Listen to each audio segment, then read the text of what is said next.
Dad, wait! Stop! That's not him! No, don't open that door. The terrified cry ripped across the quiet estate just as Ethan Sterling reached for the polished handle of his waiting sedan. Before anyone could react, a small boy sprinted across the front lawn, stumbling over the stone pathway before throwing himself between Ethan and the open car door. The chauffeur frowned. The security guards exchanged confused glances. The house staff froze where they stood. The little boy grabbed Ethan's wrist with both shaking hands. "If you get into that car," he whispered, fighting for breath, "you'll disappear, and nobody will ever find you." For the first time in years, Ethan Sterling stopped moving. At 46, the billionaire had built his empire on one principle: never make decisions based on emotion. Panic clouded judgment. Fear destroyed logic. Every major success in his life had come because he remained calm while everyone else lost control. Yet the terror in the child's eyes didn't look rehearsed. It looked real. If you enjoy suspense stories filled with shocking twists and unforgettable characters, take a second to subscribe and turn on notifications. You won't want to miss what's waiting at the end of this one. Ethan slowly looked down at the boy. "Noah," he said quietly, "tell me why." Noah Brooks was only 9 years old, the son of Grace Brooks, the estate's gardener. He was known for being polite, quiet, and almost invisible around the mansion. He spent most afternoons helping his mother tend the flowers or feeding injured birds near the greenhouse. He had never interrupted Ethan before. Not once. Now the boy could barely breathe. "They're watching," Noah whispered. Ethan's eyes narrowed. "Who's watching?" "They'll know if I tell you here." Without saying another word, Noah glanced toward the silver sedan parked near the front gate. Ethan followed his gaze. Everything looked normal. The same luxury car. The same spotless uniform. The same driver waiting patiently with one hand resting on the open door. Anthony, his chauffeur of nearly 2 decades. Or so it seemed. "Sir," the driver called with a friendly smile. "We're running a little behind schedule." Ethan smiled politely but didn't move. Instead, he kept staring. Anthony always smiled with his mouth closed. This man showed his teeth. A tiny difference. Almost meaningless. Then Ethan noticed something else. His eyes drifted toward the driver's left hand. Empty. His stomach tightened. Anthony never removed his matte black wedding band. Not for work. Not for swimming. Not even during surgery after breaking his wrist years ago. He once joked that if anyone ever saw him without that ring, they should assume he'd been kidnapped. The driver noticed Ethan staring. Almost instinctively, he slipped his hand behind his back. Too late. Ethan had already seen enough. He looked down at Noah again. "Walk with me." Noah nodded immediately. Instead of heading toward the waiting car, Ethan calmly adjusted his suit jacket and walked toward the gardens as though he had simply remembered something. The fake chauffeur hesitated. "Mr. Sterling? I'll be a minute." The man's smile faltered. "I really think we should leave now, sir." Ethan didn't answer. He simply kept walking. Only after disappearing behind a row of towering hedges beside the greenhouse did he finally stop. The warmth disappeared from his face. "Noah." The boy looked up. "You have exactly one chance to tell me the truth." "I am telling the truth." "What did you see?" Noah swallowed hard. "I didn't mean to hear them." "Hear who?" "Mrs. Sterling." Ethan felt something cold settle inside his chest. "What about my wife?" "She was talking to a man." "What man?" "I don't know his name." "When?" "Last night." Noah's fingers trembled as he reached into his pocket and carefully pulled out an old cracked mobile phone held together with clear tape. "I recorded some of it." Ethan stared at the phone. "You recorded my wife?" "I was hiding." "Why?" "I thought someone was breaking into the greenhouse." His voice cracked. "I got scared." Ethan remained silent. Noah pressed play. Static filled the air. Footsteps. For several seconds there was nothing understandable. A woman's voice. So elegant. Impossible to mistake. It has to happen tomorrow morning. Ethan's heartbeat slowed. Lena. Another voice answered. A man's. Older. Smooth. The replacement is already inside. Noah quickly stopped the recording. Ethan looked at him. Why did you stop it? Tears formed in Noah's eyes. Because after that. His lips began trembling. They started talking about killing you. Silence settled over the garden. Not the peaceful kind. The suffocating kind. Ethan took the phone from Noah's shaking hands. His fingers felt strangely steady despite everything he'd just heard. Play it. Noah hesitated. Sir. Play it. The recording continued. He follows the same routine every day. The man's voice sounded amused. He'll never question it. Lena laughed quietly. I've spent years making sure of that. The man's footsteps crunched over gravel. And the driver? Already handled. When the accident happens, everyone will blame the rain. More static. Then Lena spoke again. When it's over, I'll finally be free. The recording ended. Neither of them spoke. A breeze rustled through the hedges.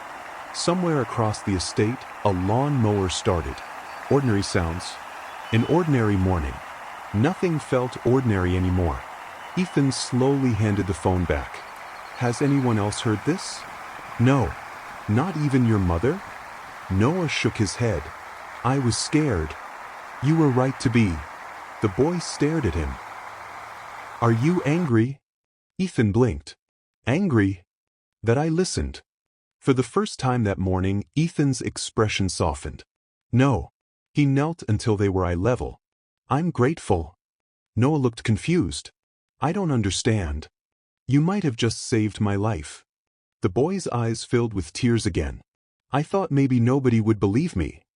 I almost didn't. Before Noah could answer, Ethan's phone vibrated. Lena. Her smiling photograph lit up the screen. He stared at it for several seconds before answering. Good morning, she said warmly. Is everything all right? Anthony said you're taking longer than usual. Ethan closed his eyes for a fraction of a second. His voice remained perfectly calm. I remembered a few things I needed to check before leaving. Oh. The pause. Would you like me to come outside? No. He answered a little too quickly. Then he corrected himself. Stay inside. It's chilly. She laughed softly. You always worry too much. I'll see you tonight. I love you. The words hung in the air. For years Ethan had answered automatically. This time, he couldn't. Several painful seconds passed. Ethan. He finally forced the words out. I love you too. The call ended. He lowered the phone slowly. Noah watched him carefully. You don't believe her anymore, do you? Ethan looked toward the mansion standing proudly above the gardens. It had taken him 23 years to build everything he owned. Yet somehow the hardest thing to accept wasn't the possibility that someone wanted his fortune. It was realizing the woman who had shared his breakfast less than an hour earlier might have been watching the clock, waiting for him to die. He slipped his phone back into his pocket. Listen carefully, Noah. The boy nodded. From this moment on, you tell no one about this conversation. What if they ask? You know nothing. What if Mrs. Sterling asks where I was? You were feeding the birds. What if she doesn't believe me? Ethan's gaze hardened. Then keep telling the truth. He pulled another phone from the inside pocket of his jacket, a private device only a handful of people knew existed. There was only one name he trusted enough to call. Julian Cross. As the line rang, Ethan looked once more toward the silver sedan still waiting patiently beyond the front gate. The driver hadn't left. He hadn't made another attempt to hurry Ethan. He was simply waiting. Watching. As if he already knew there was no turning back once Ethan stepped inside. Julian answered. Ethan? This is earlier than usual. Ethan didn't waste a single second. Julian, I need every insurance document, beneficiary change, and financial authorization bearing my name from the last 2 years. The pause. Then Julian's voice turned serious. What happened? Ethan kept his eyes fixed on the waiting car. I think someone has spent the last year planning my murder. Julian didn't answer immediately. For a man who had spent more than 20 years solving impossible legal battles, silence was unusual. When he finally spoke, his voice had lost every trace of casual conversation. Where are you? Still on the estate. Are you safe? I don't know. Is Lena with you? No. Good. Listen carefully. Don't accuse anyone. Don't confront anyone. Don't leave with anyone you didn't personally call. I'm opening every file I have. Give me 30 minutes. I don't have 30. You'll make 30. The line went dead. Ethan slipped the phone back into his pocket and looked at Noah. I need you to do something very difficult. The boy nodded without hesitation. Go back to your room. But, listen to me. Ethan placed both hands gently on Noah's shoulders.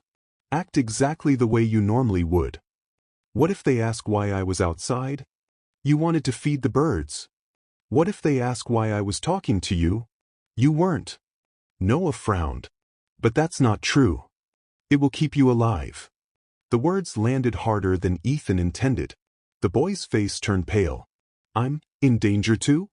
Ethan hesitated for only a moment. If they think you heard them? He didn't finish the sentence. He didn't have to. Noah understood. I won't tell anyone. I know. And my mom. I'll protect her. You promise? Ethan looked directly into the boy's frightened eyes. I don't make promises I can't keep. Noah gave a small nod before quietly disappearing through the greenhouse path. Only after the child was gone did Ethan allow himself to breathe. His hands were steady. His mind wasn't. Someone had studied him. Someone knew his routines. Someone knew his schedule. Someone inside his own home had helped replace his driver without triggering a single alarm. That wasn't luck. That was planning. Years of planning. His phone vibrated again. This time it wasn't Lena. It was Caleb. Ethan. His familiar voice immediately sounded different from the man waiting outside. Authentic. Relaxed. Unforced. Where are you? Ethan asked. At home. Why? Don't leave. Caleb laughed. That wasn't my plan. My wife insists I spend today fixing the kitchen faucet. Who told you not to report for work? There was a pause. What do you mean? You weren't scheduled today? No. You texted me yesterday saying the car was booked for servicing. Silence. Then Caleb spoke slowly. I never sent you that message. Ethan felt his pulse quicken. You didn't? No. My phone still has it. I've had this phone with me all night. Ethan stopped walking. Check something for me. Anything. Are you wearing your wedding ring? Caleb laughed again. Of course I am. Good. Ethan. The laughter disappeared. What's going on? I need you to drive here. You said don't leave. I've changed my mind. Should I call the police? No. Should I bring security? No. Then what? Come alone. When you arrive, don't drive to the front gate. Where? I'll text you. Ethan. Trust me. I always have. The call ended. For a brief second Ethan closed his eyes. At least one person in his life was still exactly who he claimed to be. His relief lasted less than 3 seconds. Movement caught his attention. Across the back gardens, beyond the reflecting pool, Lena stepped onto the terrace wearing a cream-colored dress. She looked radiant. She smiled at someone standing beside her. A man. Well-dressed. Confident. Ethan had never seen him before. The stranger leaned close and said something. Lena laughed. Not the polite laugh she used at charity dinners. A genuine one. The kind she hadn't shared with Ethan in months. Then the man gently lifted her hand and kissed her wrist. Ethan didn't feel anger. He felt something worse. Recognition. The recording. That voice. It belonged to him. Without thinking, Ethan crouched behind the stone fountain. The distance was too great to hear every word, but fragments drifted across the breeze. Tonight. After tomorrow. Finally ours. The stranger smiled. Lena reached up and straightened his tie with an intimacy impossible to misunderstand. Then she whispered something that made him laugh. He touched her cheek. Ethan looked away. Not because it hurt. Because it confirmed everything. His marriage had ended long before this morning. He simply hadn't known it. His phone buzzed. A text from Julian. Found something. Don't come to my office. Too obvious. Meet me at Harbor Street Cafe. Private room. 1 hour. Ethan immediately deleted the message. Then another thought struck him. If someone had cloned Caleb's messages, could they also be reading his phone? He powered it off. Then removed the battery pack from his encrypted private phone and separated the pieces into different pockets. Old habits from corporate espionage training. Paranoia had once made him successful. Today it might keep him alive. A voice interrupted his thoughts. There you are. Lena. She was walking toward him alone. Smiling. There you are, she repeated, slipping her arm through his. Anthony said you wandered off. I needed fresh air. You look pale. Long week. She studied him. You've barely looked at me. I'm looking now. She smiled warmly. What did I do to deserve such attention? Ethan forced himself to smile back. You've always been beautiful. For the briefest moment she seemed surprised. Then she laughed. Now I'm certain something's wrong. She reached up and adjusted his tie. The same gentle gesture she'd just shared with another man. You work too hard. Probably. I can come into the city later if you need me. No. You sure? I'll be tied up with lawyers all day. A tiny flicker crossed her face. Gone almost instantly. Lawyers? Routine contracts. Oh. Another smile. I thought you hated legal meetings. I do. She leaned forward and kissed his cheek. Drive safely. Those two words echoed strangely in Ethan's mind. Drive safely. She knew exactly where she expected him to be. In that silver sedan. With the wrong driver. On a road he would never return from. Actually, Ethan said casually, I've changed my plans. She blinked. What do you mean?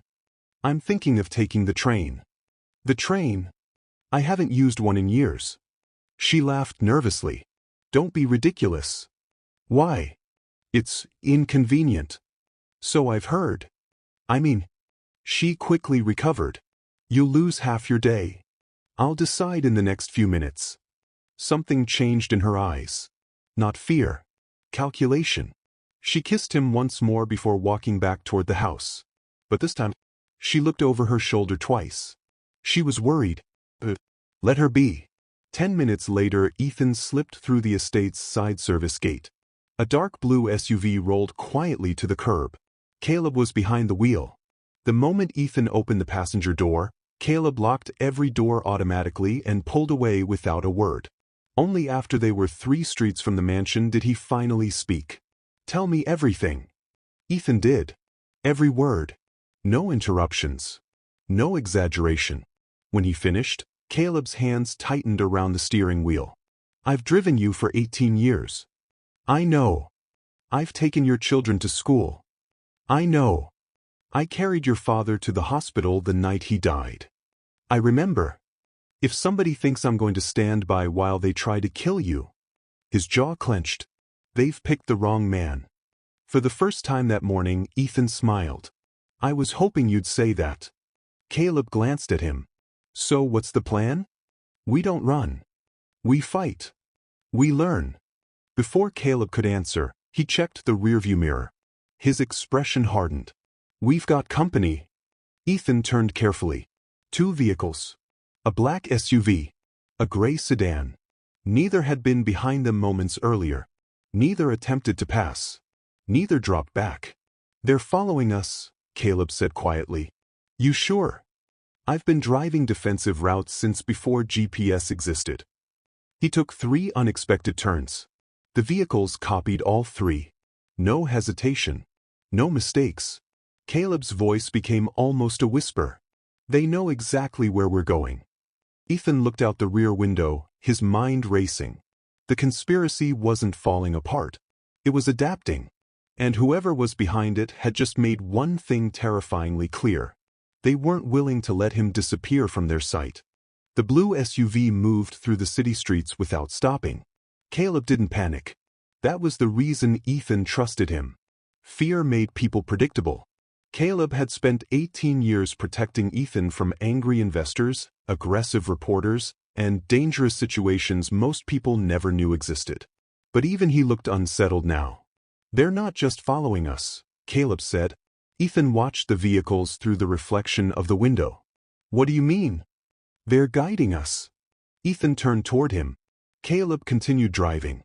"They're staying far enough away that we notice them. They want us to know they're there." "Why?" "Because they want you scared." Ethan stared ahead. That was when he understood. This wasn't just about killing him. It was about controlling him, making him react, making him run exactly where they wanted. "They expect me to panic," Ethan said. Caleb nodded. "And scared people make mistakes." Ethan looked at his watch. "Then let's disappoint them." 20 minutes later, they arrived at a small cafe hidden between two old office buildings. No signs. No cameras. No crowds. The kind of place nobody important would ever think to search. Julian Cross was already waiting. The moment Ethan walked in, the lawyer stood. One look at Ethan's face told him enough. "This is worse than I thought." "You found something." Julian placed a thick folder on the table. "I found everything." Ethan opened it. The first document was an insurance policy. The second was a beneficiary change.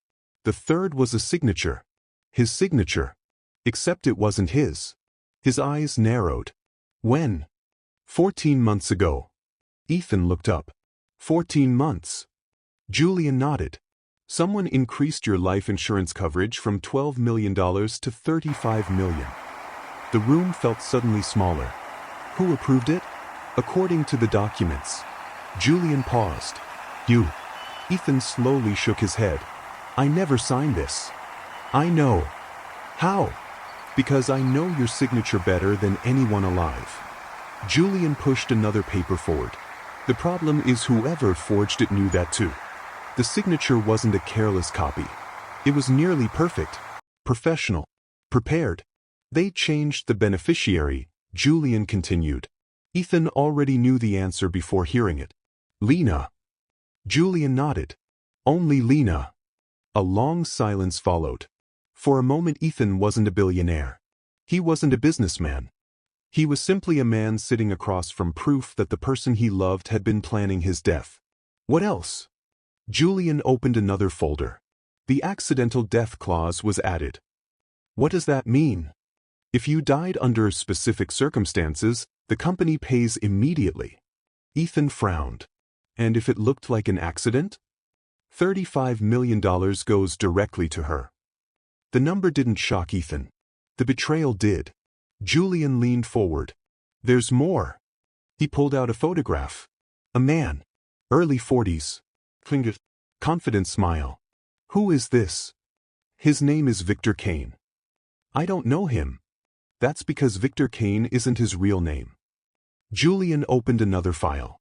"His real name is Damian Mercer." Ethan studied the photograph. "Why does that name matter?" "Because Damian Mercer has a history."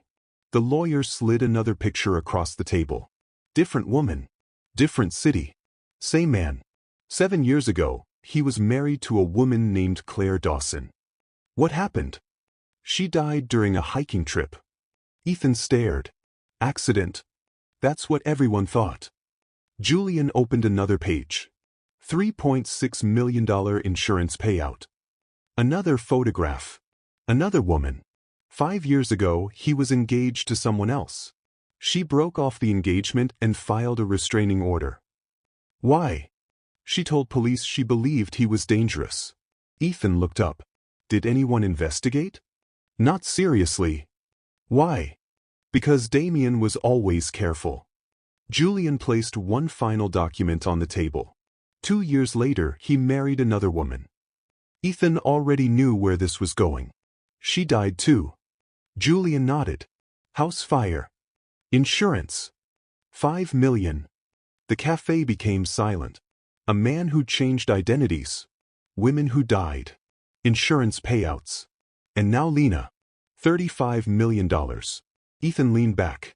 So she's not being manipulated? No. Julian looked directly at him. She's working with him. The words hurt more than Ethan expected, because part of him had been holding on to the smallest possibility. Maybe Lena was afraid. Maybe she was trapped. Maybe someone had forced her. But no. She had chosen. Julian watched him carefully. What do you want to do? Ethan looked toward the window. Outside, people walked by, laughing, living ordinary lives. I want them arrested. We can do that. But... Julian hesitated. But we need more. Ethan looked back. How much more? Enough that neither of them walks away. A woman approached their table. Detective Maya Ortiz. She placed her badge on the table briefly. Mr. Sterling. Ethan nodded. Detective. I've reviewed the evidence. And? She sat down. Damian Mercer is smarter than most criminals. What does that mean? It means if we arrest him today, he'll spend the next 5 years claiming he was framed. She opened a file. He leaves just enough doubt. Ethan clenched his jaw. So we wait. We let him believe he's winning. That was the hardest part. Knowing the people who wanted him dead would continue smiling at him. Eating dinner with him. Pretending. But Ethan understood. A rushed victory wasn't enough. He wanted the truth exposed completely. When does he plan to do it? Maya asked. Ethan looked at Julian. The accident. Julian nodded. We believe tomorrow morning. Maya closed the file. Then tomorrow morning is when we end this. The next 24 hours were the longest of Ethan Sterling's life. He returned home. He hugged Lena. He ate dinner with her. He listened as she complained about small things. He watched her pretend. And she watched him pretend. 2 people sitting across the same table. One planning a future. The other planning an arrest. The following morning, Ethan walked toward the same silver sedan. The same driveway. The same time. 8:30 a.m. Exactly as planned. But this time, he wasn't walking into a trap. He was leading them into one. Caleb drove the real vehicle several minutes behind.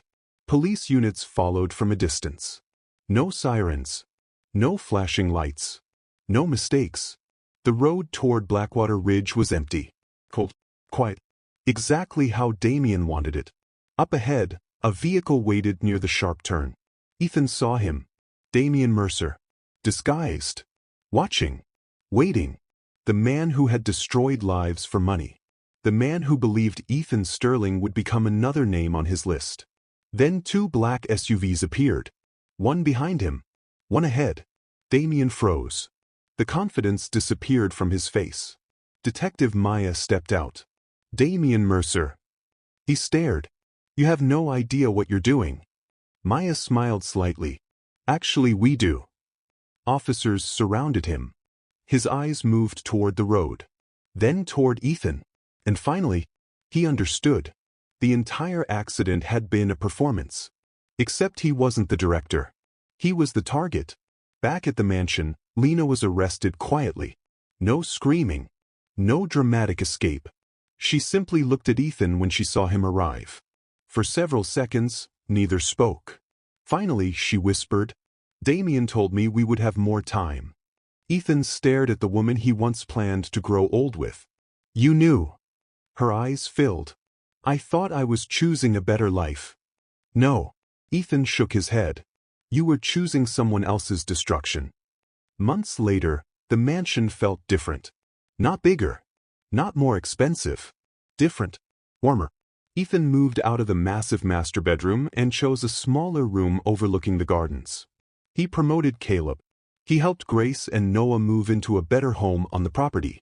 And Noah returned to school with opportunities he never imagined. One evening, Ethan found Noah sitting beneath the old oak tree near the garden. You still think about that morning? Ethan asked. Noah looked down. Sometimes. Were you scared? The boy nodded. Very. Ethan smiled. Me too. Noah looked surprised. You. Especially me. Then why did you listen to me? Ethan looked at the tree. Because the truth doesn't always come from the loudest person in the room. He paused. Sometimes it comes from the person everyone else ignores. Noah smiled. His voice was quiet. My mom always says doing the right thing doesn't make life easier. Ethan nodded. But it lets you look in the mirror. And not look away. They sat quietly. The same boy who had once been invisible had changed the fate of one of the most powerful men in the country. Because courage was never about age. It was never about money. It was never about status. Sometimes courage was simply having the strength to speak when everyone else stayed silent. If this story moved you, don't forget to like the video, subscribe for more unforgettable stories, and comment below. Would you have believed Noah if you were Ethan? Because sometimes the person who saves your life is the one nobody thought to listen to.